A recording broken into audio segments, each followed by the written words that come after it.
The next type of first-order differential equation we are going to talk about is the Bernoulli equation.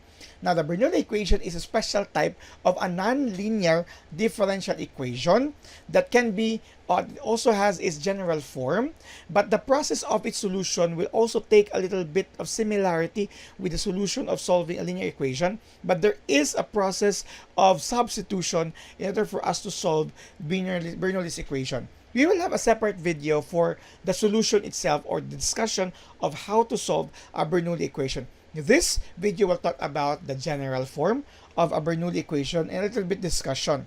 The general form is in this manner. You will have here the first order derivative of y with respect to x plus you have here p of x y.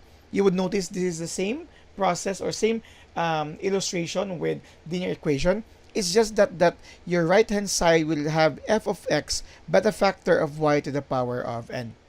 This is the only difference with our linear equation because we have here a factor of y to the power of n where n is any real number. Now, if you would like to divide both sides by y to the power of n so that this side will be similar to linear equation, take note that you will be doing the same thing on the other side, and you would see that for this term alone, your exponent of y will no longer be equal to 1. It would be a different value. Hence, as mentioned, is not a linear equation.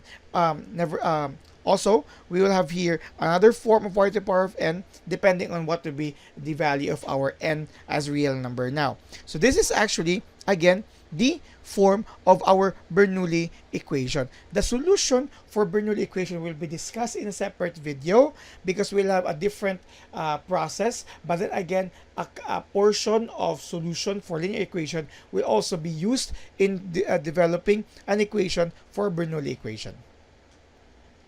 Thank you very much for watching.